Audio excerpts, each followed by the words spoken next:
welcome to Raise the Line with Osmosis from Elsevier, seeking solutions with leading experts on how to increase healthcare capacity so people can get the care they need during the pandemic and beyond. Hi, I'm Shivivani. Imagine having skin that can tear at the slightest touch, with resulting wounds that don't heal. That's the reality confronting people who suffer from epidermolysis bullosa, or EB, a rare and life-threatening genetic skin disorder. We're joined today by parents of a child with EB, who are working every day to care for their son and to advance the prospects of a cure for EB and other rare diseases. Heather Fullmer is a wound care and ostomy RN consultant. She received a Bachelor of Science in Nursing from San Jose State University and has extended wound care education from Emory University. Ryan Fullmer has a 20-year career in senior finance, operations, and management positions in the private and public sectors, and is the owner of FEK Advisors, a business advisory and accounting firm. The Fullmers are co-founders of the EB Research Partnership, and their child is Mikey. And I'd like to thank Eli Leibowitz for making the introduction to the Fullmers in the first place. So thank you, Heather and Ryan, for taking the time to be with us today. Thanks for having us. Thank you. So I've obviously shared with our audience a bit of your background, and we spoke before the podcast, so I know a lot about you. But for their sake, maybe we can start, Heather, with you. Maybe give us some more career highlights, what got you into nursing, etc., before we go into, obviously, the meat of this discussion, which will be about EB and rare diseases. Sure, absolutely. I just want to say thank you again to you, to Osmosis Elsevier, for giving us this opportunity to advocate for our rare community like this on such a grand scale, and to health professionals or future clinicians. So prior to having our son with EB, I had just finished up nursing school. I had completed a preceptorship in the NICU, and that's the unit that I really wanted to build my career in. I liked the complexity of the cases, the challenge it provided, and the advocacy component in the unit, and that's the unit that drew me. And then upon graduating, I took the NCLEX, which is a test that you take to become a registered nurse. And so I was probably around 8 or 9 months pregnant at that point. And then about a month after that is when I had our son Michael, and it was about a week after him being in the NICU that I had come home and, just really quickly a break from the NICU to take a shower, eat something. I had looked through the mail and I saw I had gotten something from the Board of Registered Nursing. I opened it up. It was my license, and it was just such, I guess, a surreal moment. No worries. I can tell how poignant that was, getting that right around the time of your son's birth. Yeah. So I had opened up the envelope, and the issue date of my license was actually my son's birthday. Wow. It's like a sign almost, right? Yeah. So I became a nurse professionally and in my personal life on the exact same day. Wow.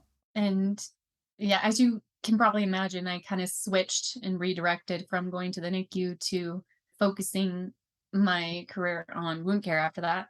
I've been able to fall back on that education and that experience, and it's helped, my family, and it's helped the nonprofit on many occasions. So that's kind of where I'm at.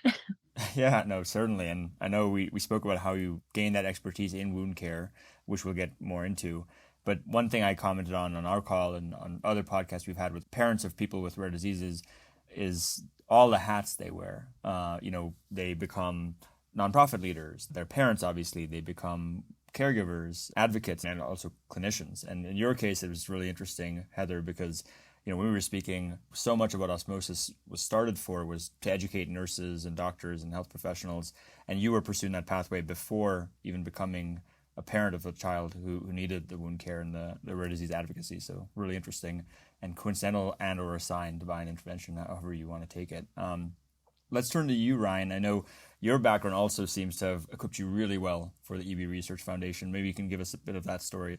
Yeah, so I'm a CPA by trade. I started my career at KPMG Los Angeles and PwC Silicon Valley after graduating from Loyola Marymount with a accounting degree. Working in Silicon Valley most of my career allowed me to work with the startup companies from an idea to multinational corporations, seeing the issues that they face, seeing how new companies are started, how they grow the fastest.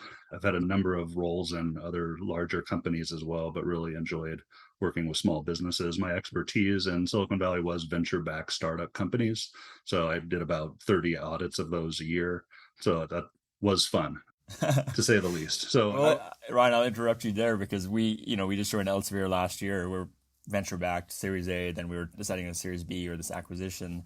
And I will say the audit to get the acquisition was a lot of things, but I would not say it was fun on the founder side of the thing. So I'm glad you do though. yeah, no, and a lot of times we come into a company where a larger public wanted to buy them and they were never even audited before, and we kind of have to recreate the financials to help come up with what the purchase price, even because there were no real good numbers before that. But I really loved working with those type of people, the founders that were very involved in the business. Usually were successful in other companies before, and we're trying to use their money to start some kind of new technology, right? And then from that experience of starting companies, that's really served me well. Not only were we the co-founders with some other families for the EB Research Partnership, I was also one of the founding board members and the CFO for the first 5 years of existence. So, I mean, we started out from nothing to pulling in $5 million a year at this point, to having professional staff, a team at the WeWorks office in Manhattan near Union Station, and we have people working around the clock to heal EB.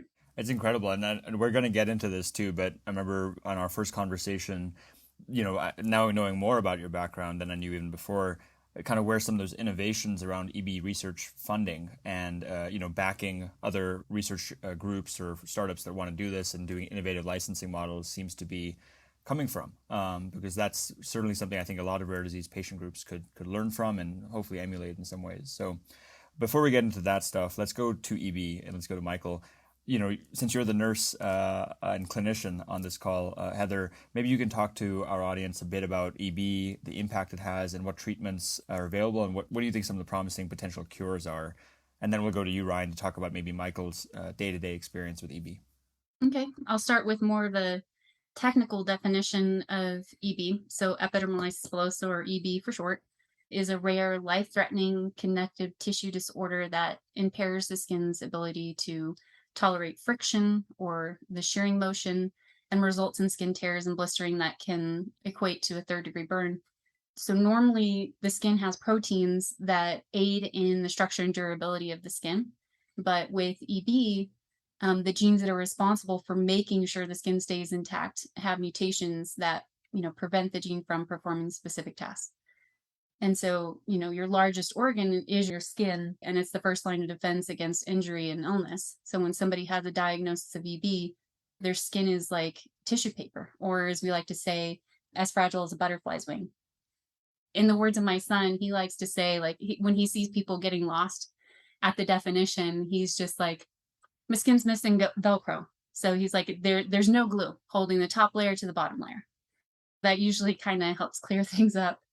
The result is that even a minor amount of friction, like say from a shirt seam rubbing on your skin, a handshake, a hug, walking, those can end up causing significant open wounds and blistering and other complications.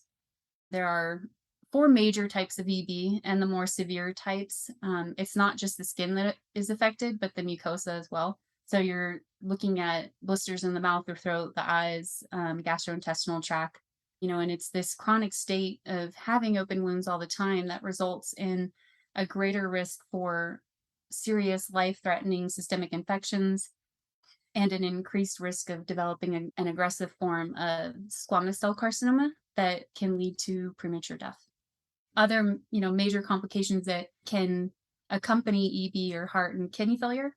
There are also multiple complications that can affect the quality of life. And I know I'm kind of long-winded with this part, but, just to name a few of those complications, wounds become chronic. Instead of healing, they stay open. Scar tissue can form over, your larger joints, and, then it impairs your ability to move around. And a lot of these children and young adults, they end up becoming wheelchair bound. And then with the repeated scarring and injury that happens to the hand, the fingers can fuse together, and what happens is it forms a mitten deformity. And that fusion between digits can also happen to your toes. Another, commonplace thing is a lot of these kids and young adults have malnutrition and anemia because of the high demand, for calories that's required for wound healing. And if you can imagine, so you're getting these blisters on the outside, but you're also getting these blisters on the inside. So, you're trying to take in these calories, but if you constantly have a raw throat, it gets kind of difficult to kind of maintain the amount of calories you need. And then just to, compound that, you get these blisters and then these strictures form. And then you need these serial dilatations to open your esophagus back up so that you can eat. And then the cycle just repeats itself. You eat, then you get blisters, strictures form, and then you need dilatation. So it's this very vicious cycle. And is that why because I knew about the wound care, and we can maybe talk about some of the wound care training you've done and education, but that's the ostomy part as well? Is that why you got into ostomy, because of that issue with EB in general and Mikey specifically? No, for Michael, he doesn't have an ostomy. He does have a G tube, but the ostomy portion, that just came as a professional development along with wound care. Cool. Awesome. So some of the other complications that kind of go along with this, also there's an amount of scarring that happens in the eyes. So, with this repeated blistering in the eyes, you get scar tissue that forms, and then that can also lead to blindness. So it's kind of this whole body degenerative disease. It's all encompassing. So that's kind of the overview of like what EB is and how it affects the body. There's currently no approved cure or treatment. The only option we have right now is palliative care. So that means, dressings, and that means using advanced dressings, ones that, absorb drainage, fight infection, maintain skin integrity, things like that. And usually these dressings are applied to the entire body. And even if there weren't any wounds present, you would still end up covering and bandaging the body just so you prevent the wounds from happening, prevent some of the deformities from happening, just delay any complications and hopefully, maintain a quality of life. One of the biggest complaints with EB and the bandaging and everything is actually pruritus or itchiness. And, these kids and young adults often become, their own worst enemy because they get itchy and then they scratch and then they end up opening up and causing these wounds and having to be bandaged even more. So I would say, besides doing, the extensive bandaging, things I would add to, a plan of care would be, administering eye drops, maintaining, a high calorie diet, regular physical therapy, and serial procedures like dilatations and IV iron infusions and blood transfusions, just, to ensure a decent quality of life. One way to recognize a child or young adult with EB is, you're going to see them come in and they'll have layers of bandages on, and that'll often include like Vaseline gauze or Zeroform. You're going to get rolled gauze. You'll see contact layers like Methylex or Uricatool or Adaptic Touch. You'll see tubular retention dressings like Tubifast, or just, that regular netting type dressing, just holding it all together because you can't use tape. Thanks for that overview. I mean, obviously we make videos on these subjects, and we would probably need you to look and edit our script on EB. We only have a small part of one video on EB, but obviously we're going to change that for this coming year. So I think we'll approach you given your knowledge base and direct experience with this. So, given all that, Ryan, what is Michael's day-to-day experience like? What is your family's day-to-day experience like? Well, we want Michael to live every day to the fullest. So, with a life-limiting condition, that's always on mind, but there's certain things we have to do. If I had to sum up Michael's day, it's probably fear and pain, unfortunately. And it's constant pain, the sores all over his body. And the fear is really the anticipation of pain. So that sometimes is worse than the actual pain, even in bandage changes. Before it happens, he thinks it's going to hurt, right? He thinks of that worst time it happened when it was ripped off, and he feels like it's going to be that. So sometimes you just have to get it done to let him relax. He is worried until he gets him taken care of. So, most of his days start when we wake him up, give him a little chance to get out of bed. Sometimes the bandages come off, the sheets stick to his wounds. You kind of have to rip them off, do some spot treating before he gets dressed. He has his medication, his food. Most of his nutrition comes through drinking. So he takes a lot of boosts and he has a lot of formula through his G tube. He also sometimes has blisters on his eyes, like Heather mentioned. So if you have to wake him up, getting up a little early, that might takes a little while to get his eyes open and get used to the light in the morning. Brushing his teeth, fixing his hair takes longer than normal. You can actually open skin just with a brush. either in your mouth or on your hair. And then he's off to school. He is in 11th grade. He's been without an aide for the last 2 years, which was amazing. He had someone follow him around up till then carrying his book bag. He's doesn't like that anymore. It messes with his independence and his friends. He does have a wheelchair. He can walk and move around, but with anemia, he runs out of energy quickly, and his seat's also really comfortable on his wheelchair, and he likes that better than the seats at school. It helps for his blisters on his behind. He does leave his wheelchair, they say, at school and goes out and plays with his friends and sometimes even sneaks off of campus. But he does come back to his wheelchair because he does get tired quickly. EB is degenerative, but at the same time, as he's getting older, he's doing an amazing job at adapting and coping and becoming more independent. So I feel like even though it's degenerative, I feel like we're making progress on the good side every year. And then there's the bandages. So I mean, bandages is that necessary evil. We got to do it. We have to do it every day. We do it in the evenings. You have to do it to protect him. So, and then help the wounds he has heals. It starts with a bleach bath where he soaks for a few hours to make sure the bandages come off as easy as possible. And then, without going into too much detail, you spot treat the torso and then do each limb individually with the multiple layers. It usually takes 3 to 4 hours from when we start to when he gives Heather a hug and heads off back into his room to play some games. We still haven't been desensitized to the screams that happen from that, or the disappointment on his face from not being able to enjoy the day-to-day things that he sees his friends do, but hopefully someday he will. But like, riding a bike is hard. We have to get a 3-wheeler. He can't run. If he does, you're scared to death he's going to trip. Eating rips up his throat if he eats too much, but you want him to enjoy things and try it. Swimming, he loves to swim, but every time he swims, you got to go spend 3 hours doing bandages afterwards. So, I mean, you really have to want to swim. Even just being outside in the heat is just standing outside in the direct sun. He can't do that. And that's why we're happy we're in Oregon now, where there's more seasons and it's a little more mild. Southern California was causing to be prisoners inside either our home or the school buildings. And even the last thing is, I mean, even when you hug him, you have to be careful and make sure you don't squeeze too tight. You could, at least he goes, ow, or a little softer. He does love hugs. He just wants them soft. Well, thank you for painting that picture. That's really, really helpful. I'm curious, because there's some things that obviously are not the day-to-day existence of the vast majority of people who don't have this condition or live with someone who has that condition. There's other things that are very normal or average, like playing video games or not wanting the aide to follow them around. You said he's in 11th grade. I remember I watched that Mikey's World video, which we'll put in the show notes. It's really well done and gives you kind of a snippet of a day in life of Mikey and your family. But what, since he's going to 11th grade, what are his thoughts? Does he think he wants to go to college somewhere close to home, or how are you guys thinking about this? I would say he's still undecided. He does say, though, that he does want to stick close to home. He wants to stick close to us, which we don't mind. We love that. But he does have, this interest in animating. But at the same time, he also says he wants to open up a pizza restaurant. So, I mean, it could go either way.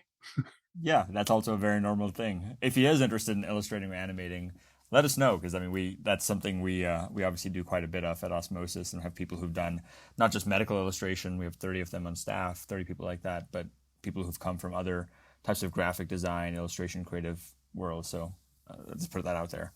And he goes to a high school that's more of like a career focus. So he actually is a digital media major. That's awesome. That's great. So let's go into actually the EB Research Partnership. There's a lot to discuss there. One of the things that obviously you guys are really well known for is partnering with Jill and Eddie Vedder. Many people know Eddie Vedder from Pearl Jam. So you started this EB Research Partnership. How did that come about? And then can you give us an overview of the size and scope of the foundation? Yeah, so I'll start off with that one. So Jill is a really close family of mine.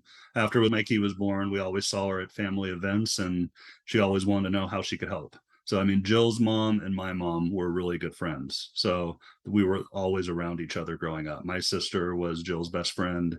I had another sister that was also best friend with Jill's little sister, Denise. So family vacations, we were always around. So when they grew up and they saw Michael, her and Ed were always very inquisitive about EB, what options of treatments existed for him, wanted to know more about it. They even wanted to be introduced to researchers. We had calls with multiple researchers talking about EB, what was out there. I think one of Ed's question, which I thought was amazing once, was how much money do you need right now to cure EB? And the answer is there's no amount of money. It doesn't work like that, right? But that's really where we started learning about what we needed to do. Jill wanted everyone to know about EB and wanted to help find a cure for Michael. We raised funds a number of years just for other nonprofits, and she had individuals giving donations directly to Stanford. But we felt like we needed to do more. They wanted to do more. So we finally got to the point where Michael was little. We were actually, I think, up at their house talking about what we could do going forward. We had successful having some eBay fundraisers. I think we raised $100,000 on an eBay auction just from Jill writing a letter about Michael and asking her friends. Like Tom Petty gave us box set. Ed gave some ukuleles. We just had a 1 week eBay, and they made $100,000. So Jill's comment was, let's do as much as we can. Let's start a nonprofit. And she told me to go start it and make it big. So that was always my goal, is to try and start it and make it big. So we always felt like we had to grow it as quick as possible. It's a life-limiting disease. We didn't have time to just grow an organization. There were other ones out there, but we wanted to get started. We wanted to try and boost what everything was doing. I mean, you've talked to a lot of rare disease organizations. As you know, a lot of rare disease organizations have problems even hitting that $1 million mark on an annual basis. And we knew we needed to be beyond that to really get the cure going. Money was really what was holding up the research at all of the places. So we met another organization in New York that had the same goal. They wanted to just fund research. They wanted as much money to go to research as possible. Me and the other father of the organization always talked about the two organizations. It really was a 1 + 1 = 3 scenario. We didn't just take two organizations and stack them on top of each other. We took two organizations that had synergies that together really blew up. We merged in 2014. The year we merged, we became part of the Microsoft Giving campaign that year. Ed played a concert in Seattle. Between the Microsoft Giving campaign and our annual gala in New York, we made $2 million our first year. So not only did we hit that threshold of $1 million, we really wanted to see we doubled it, far exceeded it. The next year, we were growing our team. We had another family that had multiple members with EB and their own family nonprofit joined. With them joining, they gave us a $3 million donation to help us get over 5 million in our second year of existence. The third year, we did that 5 million again. We said we always had a miracle happen every year. We've been able to keep that going at this point. But the third year was our first venture philanthropy agreement that paid out, which we'll talk about a little bit later. But since then, we've been able to kind of sustain the 5 million plus of giving on an annual basis, which really has allowed us to continue the funding, the research that's working, as well as making sure there's extra money to put into the new stuff that comes up, right? We don't want all our eggs to go into one basket. That's incredible. I mean, that backstory is incredible. And actually, this could be a good time to talk about the venture philanthropy, because I found that innovative. And now I know, given your Silicon Valley startup experience, where some of those ideas may have come from. So maybe let's go into that, and then we'll turn it over to Heather to talk a bit about kind of the cure, how hopeful we are that it's within reach, and what are some of the most promising candidates. But Ryan, you want to talk about venture philanthropy and what other rare disease groups may learn from that approach? Yeah. So, I mean, venture philanthropy is, we like to explain it as investing to impact social good with a chance of return on that investment, right? In our early days, when we were trying to figure it out, we actually had the pleasure of being introduced to Robert Buell with the CF Foundation. Bob was the CEO of the CF Foundation when they created their first venture philanthropy contract in early 2000. We were able to talk to him about the fundamentals of venture philanthropy. We were able to pick his brain about what percentage of return you're able to ask for and what other clauses you were able to ask for with the amount of money we were giving. He introduced us to attorneys, and that's really where we were able to learn the framework of what to put in a contract for venture philanthropy. That same year, we actually talked to him. That's the year the CF Foundation, 2014, received the $3.3 billion as a payout on their original venture philanthropy agreements. And they're considered the first rare disease that everybody's heard of, right? They only have 40,000 patients worldwide, but because of the venture philanthropy and the $3 billion, everybody knows what CF is. they are a poster child. They are the example of what we would like to be. And hopefully, if we can get something anywhere near that amount, we can not only cure EB, but cure all the zebras out there, which is our goal. We just want to do EB first. That's awesome. That's really awesome. I mean, so if you think about venture philanthropy, it's like a mutual fund of possible EB treatments, right? If you think about venture capital or private equity, they're really taking their money and they're going out there investing in companies they believe in just because they believe they'll make money, right? So typically you might go out there and buy Tesla or Google or Meta or these companies. You might not believe in them. You actually might hate them, but you think they're going to make value and you think they're going to make you money. So you invest in them, you put that in your pool.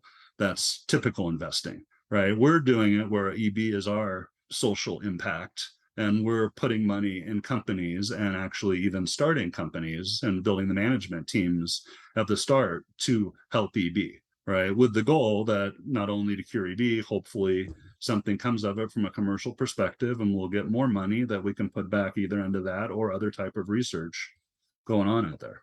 So what do you get with a venture philanthropy? I mean, you get potentially returns many time over. I mentioned earlier that venture philanthropy agreement, or for our one that paid out our third year, we got 3 million. It was multiple times what we put in. Originally, I think it might have been 6 times what we put in originally. But not only did we get the payout from that, they actually took over the research, did it quicker, and we didn't have to pay any of the future money for that because they covered that cost. And I think they did it 3 times quicker than we were projecting it would have taken if we would have just funded it with Stanford ourselves. Right. So, I mean, there's a lot of good things that come out of venture philanthropy and having contracts. I mean, you also could put things in the contracts allowing requiring research updates every 6 months, requiring updates when milestones are hit. We fund 1 year at a time. So every year they're showing us what they can achieve in that year.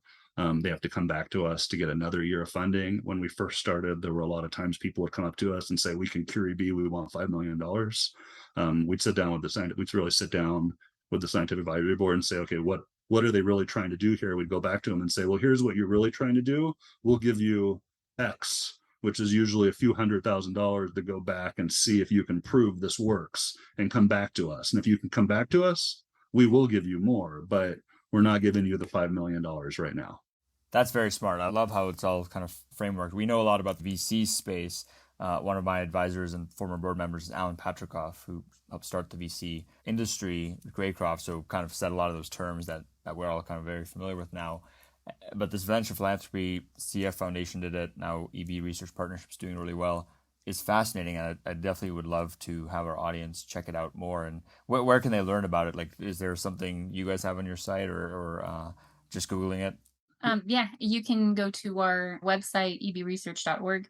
We actually have videos that explain it really well, and even can explain it in layman's terms. If you're not familiar with all of the technical terms, sometimes I get lost with them as well. Yeah, there's a lot of them. I mean, go ahead. Sorry, Ryan. I was going to say, we'd love to introduce you to our CEO, Michael Hunn. I mean, he can do a 2-hour probably podcast on just venture philanthropy, and he's a great guy.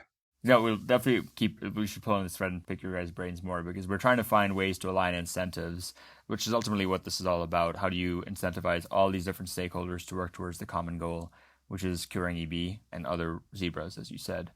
So on that note of curing EB, how hopeful are you that a cure is within reach, and what would it look like? We're extremely hopeful for a cure. And I mean, it's a possibility now that, Michael will see it in his lifetime and get to benefit from it. And just to clarify, I mean, a cure to me is, a treatment that dramatically increases the quality of life and the life expectancy for those living with EB. I believe that the cure will most likely also be a combination of both topical and systemic delivery. And I don't think it's going to be, a one and done cure, but it might be more of a reoccurring treatment that, staves off symptoms and complications.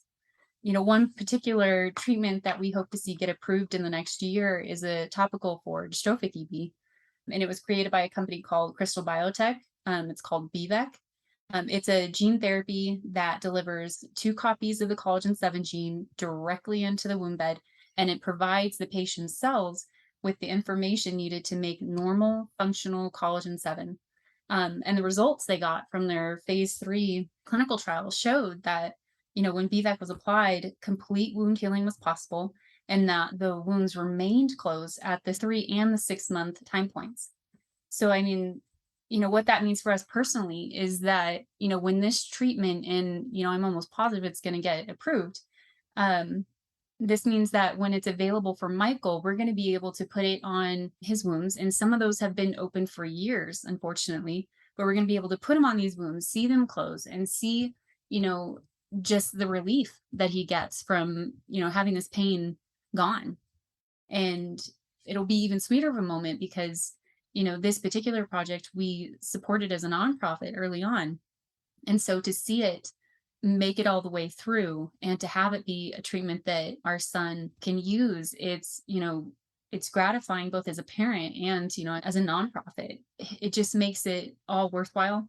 And it's extremely gratifying as a parent because a lot of times you feel helpless. There's nothing you can do for your child with a rare disease. But in this one instance, you've been able to guide and help come to fruition on a treatment.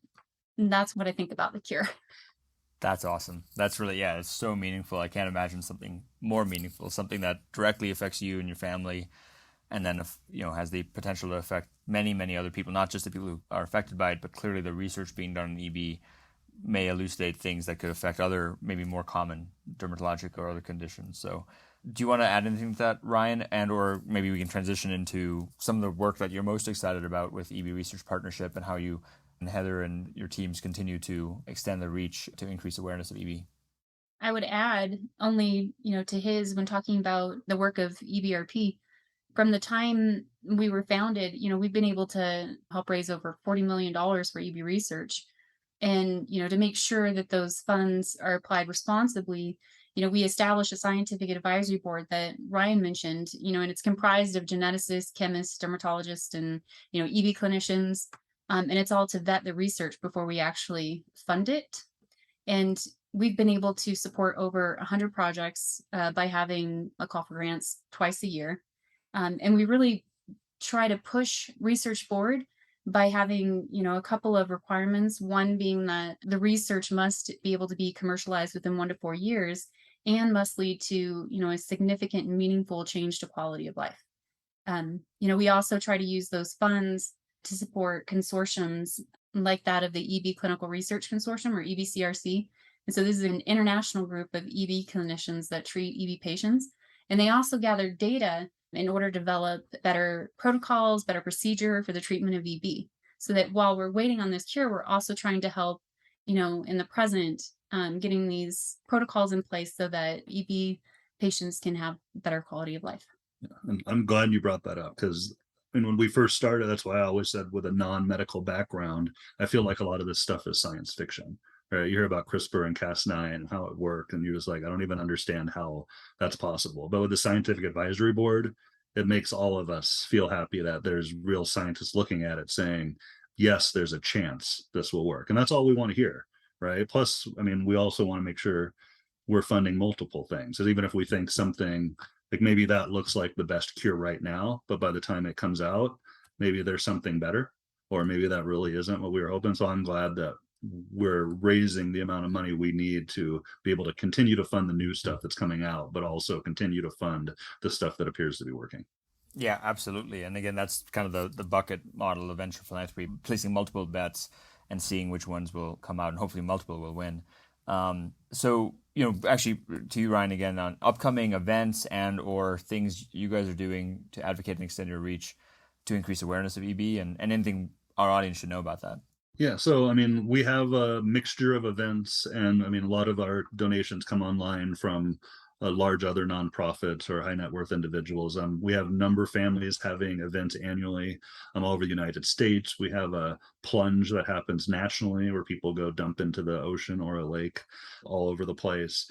We had an annual event in New York on an annual basis, our gala. We're having that again this year. You're welcome to come as our guest, of course, Shiv, if you're in the area. But we're also having our virtual event was kind of created through COVID. So out of this horrible global pandemic, our CEO Michael Hund kind of turned this time where we thought we were going to lose our biggest fundraising event, and he created Venture into Cures. And it's a annual event we've had for the last 2 years. We're having it again this year. We've had over 1 million views. Tom Holland, Spider-Man, is the actual host. There's a number of celebrities in it, and it's an amazing event that he's kind of used to help celebrities tell different EB individuals and family stories, which is really what we wanted when the idea of EB Research Partners first started. We didn't want to have people have to set up their own nonprofit to raise money for EB. We wanted something that everyone felt like was their own, so we could use the cumulative buying power of everyone to help push this thing along. We have a nonprofit in Australia as well. In Australia branch, they have a cotton ball in March to April timeframe every year in Australia. So there's things happening all over the place. That's super exciting. And I remember when you told me about the Tom Holland connection, Spider-Man getting involved. It's wonderful to see people, again, like your friend Jill Vetter and her husband Ed Vetter, coming in, who have a personal connection, obviously, by being friends with you all and knowing Michael. But I don't know what Tom's connection is, but it seems really exciting when people spend their time and their influence to help with this stuff. Well, Tom, I think, has his own nonprofit called Brothers Trust. And they do a lot of good things, but have taken us as one of their kind of missions under their wing. And it was a connection through our CEO, Michael Hund, found. And he's been truly amazing for us. And then I don't know if you've heard it also, our first Ventures for Your Cure, there's actually a song that Eddie Vedder wrote called Matter of Time. He actually wrote that song for the first Ventures into Your Cure and created a music video, and that was premiered at the end of our first year. But I mean, if you're in your car and you're in Alexa, just say, play Eddie Vedder, Matter of Time. It is an amazing song. My son likes it so much that he says, I don't want to listen to it right now, it'll make me cry. But it kind of talks about the journey, and it's only a matter of time until we find a cure. That's awesome. I'll make sure to listen to that after this podcast. And I've already taken you both 15 minutes over what we were scheduled because this is fascinating. There's so much to talk about. And so I did want to just ask 1.5 more questions, if that's okay with you. The first is, I mean, this is one that I think is really meaningful to our audience, current and future healthcare professionals primarily. What advice would you give them wearing your multiple hats? I mean, obviously, Heather, you're a clinician, so as a peer, but then Ryan and Heather as people who advocate for EB research, parents who are caregivers. What advice would you give to them about being most helpful to the rare disease and EB communities? My advice, to any student and new clinician that ends up treating, a child with EB is you want to first establish rapport with that child and with that family. And you do that by asking before attempting any type of physical contact. With EB, because it's on the skin, it can be painful, even getting a blood pressure or temperature. Starting IVs and other invasive procedures, could require taking off bandages. So really, transparency with parents, listening to parents is key. They know their child's extensive and, complicated medical histories and their tolerances. You don't just want to go taking off a bandage. You could end up causing, some minor trauma. So I would say, communicate with parents and just really try to establish rapport and communication. The second thing, I would kind of emphasize is that when you're treating a child with EB, that you use an interdisciplinary approach. So what I mean by that is, reach out to your colleagues in different departments and specialties, gather a team, gather support, find people you feel comfortable conversing, collaborating with, as you're developing this plan of care. And you want to introduce parents early on to clinicians that are in fields like infectious disease, hematology, gastroenterology, psychologists, chronic pain specialists, social workers. There's a number, but you want to establish these specialists before they're actually needed so that when there's a problem, we're not scrambling at the last minute to try and figure out who it is we can see. And this is a team that's going to be a lifeline and a lifelong resource for the parents. So, get them established early. That's some great advice for sure. How about you, Ryan? Same thing, of course. Listen to the parents. Even we feel like we know EB, but someone else's kid would be a completely different story. And it's hard when you're seeing a lot of patients to understand what that person's going through, not even just in that day, but over the last month. And it's just make sure you feel like you're partnering with the parent and not just this doctor that's coming in and making assumptions and think that you know the right answer. Because you might, even if it is right for one child with the same rare disease, it might be different for a different child. Totally. Putting the patient first, and the care team is not just the physician and the nurse and the PA. It's most importantly the patient and their family and caregivers. So that's important. And so, again, we're coming up on time. I want to be respectful. I did want to ask really briefly, is there anything else you wanted to be able to share with our audience before we let you go for the rest of the day? We talked about we liked the idea of having some kind of either wound care or video specifically on, I mean, for us for EB, but maybe, I mean, you mentioned maybe trying to do that something for all rare diseases to where if someone knows they're having a patient with EB coming in, that they can sit down and either watch this 2-minute or 5-minute or 10-minute video on specific things so they can not become the expert, but at least know what to ask about or what to focus on. Absolutely. We're definitely doing that. And so we talked about this big initiative we're doing next year to raise awareness for many of the zebras, the rare conditions, including EB for sure. But yeah, that we are a teaching company and we love being able to do these deep dive videos on these conditions, but also the specific knowledge that I know you both as parents and Heather, you as a wound care nurse know about treating EB specifically. So we'll definitely be in touch about some of those opportunities. Yeah. I would just add, I would selfishly love to see one made about wound care. Wound care, it's more than just applying a Band-Aid. It's, it's a whole body approach. It's, getting to the root cause, creating individualized like plans of care, to decrease healing time. And just a side note, I mean, when you're treating someone with EB, it's not the same as treating someone who has like a diabetic ulcer or burn. You're going to want to use non-adherent dressings and avoid tape at all costs. Even the way you wrap, you want to make sure that the bandages aren't going to slip and slide against the skin because the bandages then end up causing trauma. So I would say, there's definitely a need for wound care videos, maybe even a series of them. There's a lot of information out there.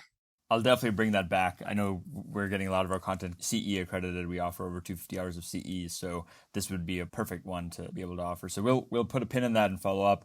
And just Heather and Ryan, really appreciate you taking the time to be on the podcast with us.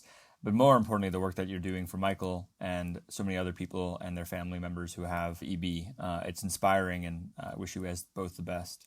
Thank you. Thank you for having us. Thank you. And thank you for what you're doing with this podcast as well. Thank you. And with that, thank you to our audience for checking out today's show. I'm Shiv Guglani, and remember to do your part to raise the line and strengthen our healthcare system. We're all in this together. Take care.